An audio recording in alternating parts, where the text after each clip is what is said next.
Welcome back to the channel. It's time for the big NXT review.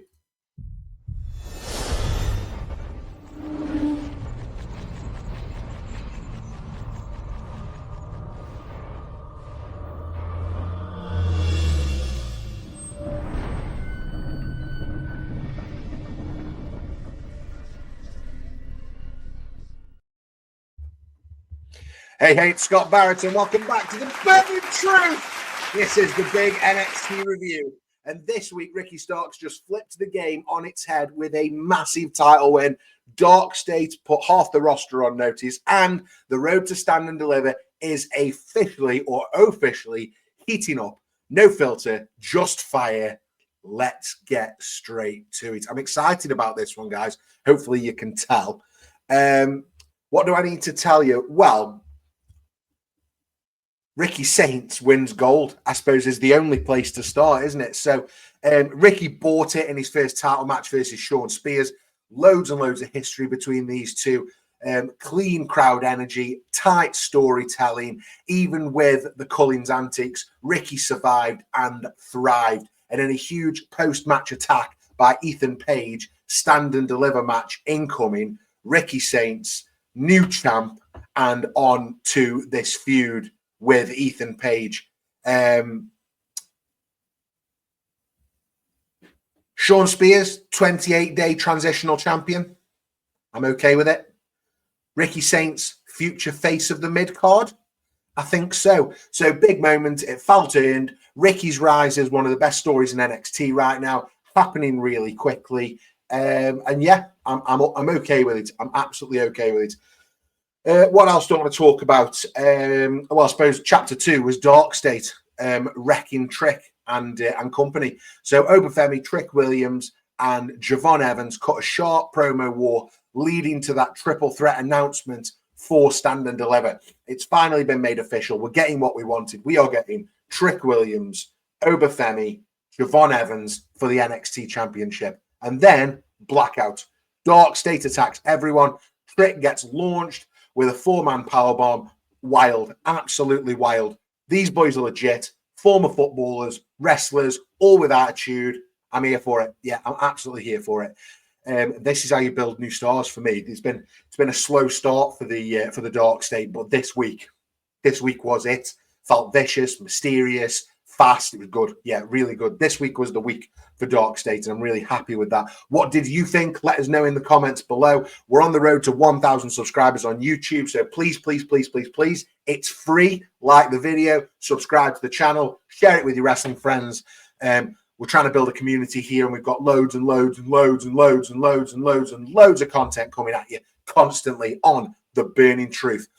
What else do I want to talk about? I've been doing this in chapters, Anta, so let's keep that going. Chapter 3, Stephanie Vacquer's big decision. So, interesting this. Stephanie Vacquer relinquished the Women's North American title, but gets to pick her Stand and Deliver opponents. Now, I'm not going to lie, I was a bit confused about this because I assumed wrongly that what was going to happen was that Stephanie Vacquer would be screwed out of the North American title by whoever was going to challenge her for the main title.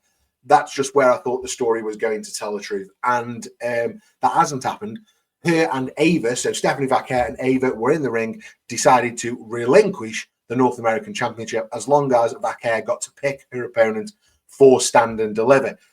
So at that point, Jordan Grace and Jada Parker, Miss Parker, both came out and staked their claim. And Jordan Grace literally throws bodies, male security guards flying over the top rope. Jada Parker, though, got the last laugh backstage. This segment gave everyone a bit of something. Jordan Grace looks dominant. Jada Parker builds heat, and Stephanie Vacquer remains top tier. Got to remember, last week she defeated 2 women to retain 2 titles on the same show. So, yeah, for me, I think this whole story at the moment is realistic, it's fiery, and it proves what I've said every week since I've been doing these reviews. The NXT women's division is the best women's division in wrestling, and right now it looks deeper than ever. I wasn't sold on Miss Parker, Jada Parker, but I am now. So I'm going to stop doing that. It's embarrassing. What an embarrassing dance. Only when I do it. Chapter 4. Yeah, we're doing chapters now, guys. I've decided in the moment that chapters are the way to go. So chapter 4. So we've now got a vacant NXT North American Championship, and we've got a 6-way ladder match for Stand and Deliver for a new champion. Sounds good, right? How are we going to get the 6 women for this ladder match when the roster is so deep? Well, we've announced that we're going to do qualifiers. And this week we had our first qualifier, which was Zarya versus Lash Legend. Brutal, physical, and Zarya got away with a big win. F5. Zarya is so impressive. And I also love Sol Rucker, but I don't love the team because I feel like these two could be doing so much more on their own. Zarya should be in the main event picture in NXT. She shouldn't be messing about for the North American Championship. So, but happy to see her go through. Happy to see her have something to do at Stand and Deliver. And the second qualifier we had on this show was Kalani Jordan versus Roxanne Perez. Kalani Jordan, former champion. Roxanne Perez, former NXT Women's Champion. Main event level match. Great psychology. Kalani Jordan landed the insane split-legged moonsault for the win. Huge upset, really. And we know Roxanne Perez is heading up to Raw or SmackDown soon. She had a great showing in the Rumble, a cracking showing in the Elimination Chamber. And we're just putting over the next generation before she disappears.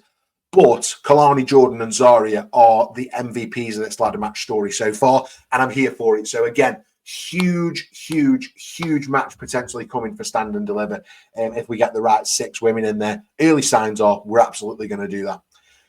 What's next? Chapter 5 are we on? Triple threat confirmed. Trick, Femi, Evans. I know I said it before, but brilliant character work here. Trick shows fire. Javon hits him with the "You're not Trick Williams, you're Carmelo Hayes." Real gut punch. The crowd loved it. Oba Femi's presence unmatched, calm, cold, final boss energy. And that match is now locked for Stand and Deliver. So I tell you what I really like about this. It feels like 3 fresh characters, 3 paths to 1 title.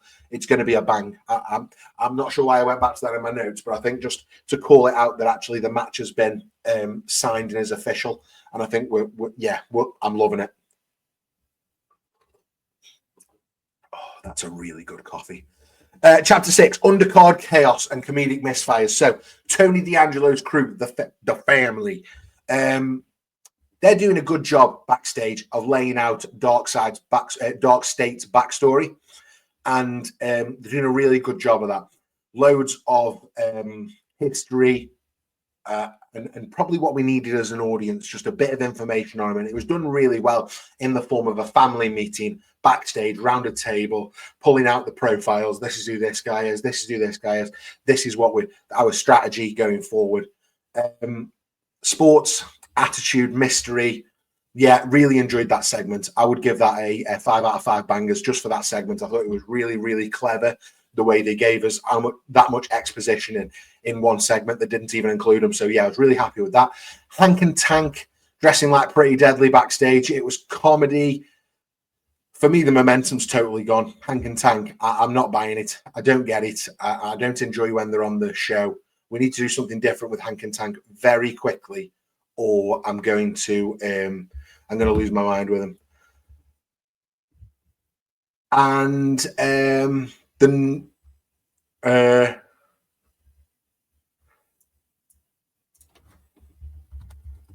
sorry, just had a message come through. The no quarter catch crew. So Charlie Dempsey's team, if you like, they picked up a clean win, which was cool, but they're growing as a unit. But again, nothing special, nothing spectacular for me this week. But yeah, TikTok actually had a major part to play in this. I think Swipe Right looked like the TikTok's generation's idea of wrestling. So I'm not sure if they're annoying or brilliant or both, but yeah, Swipe Right, an interesting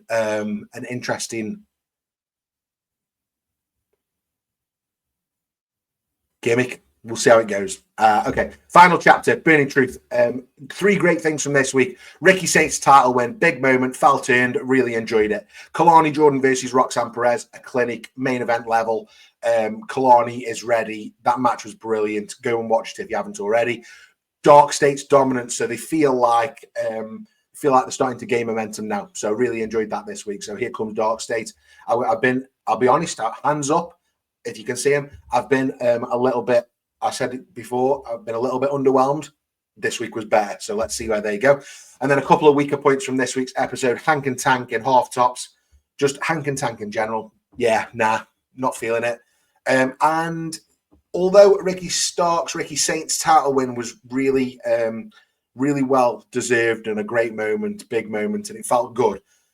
Sean Spears' short title reign, it now feels filler and it feels like transition. And that's a shame because he's such a good character. But I mean, he will take a transitional title reign, I'm sure, and be quite happy with it that he was North American champion. But yeah, I think he could have had it for longer, and I would hope to see him in the title picture again at some point because Sean Spears, great character.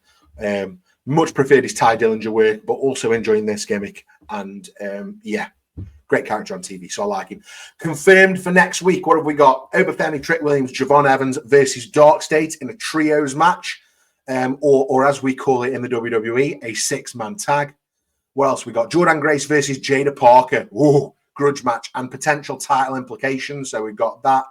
And then I think we've got Sol Rucker next week in one of these ladder match qualifiers, although we don't know who she's against. So that's confirmed for next week's NXT. Really looking forward to that. We've got still about 3.5 weeks until we get to Stand and Deliver. So quite a lot of TV still to get through, and we don't want to blow through it all in 1 week. So having a couple more qualifiers next week feels like the right thing. And then speculation. Let's call this the speculation corner. Stephanie Vaquer versus Jordan Grace for Stand and Deliver feels very likely. I don't know if they will do another triple threat. We've got 2 on the main roster currently for WrestleMania. Whether they'll do one for Stand and Deliver, I don't know. Almost feels like the theme of this year, triple threat. Stacks might flip on Tony D. That's how I feel about that. And he could be revealed as a Darkstate insider, maybe. I almost feel like that's coming. Might give Stacks something to do. He's obviously been featured a little bit more since this story started, and Tony D was the North American champion, but I feel like that might be somewhere they're going. Again, just speculation at this point. Roxanne Perez loses again, but she's just putting over the next generation before she goes to the main roster. It's not hurting her at all, I don't think. And then Ethan Page versus Ricky Saints is very likely for the North American title in Vegas now for me. I don't know how you feel about it, but that's certainly where I am.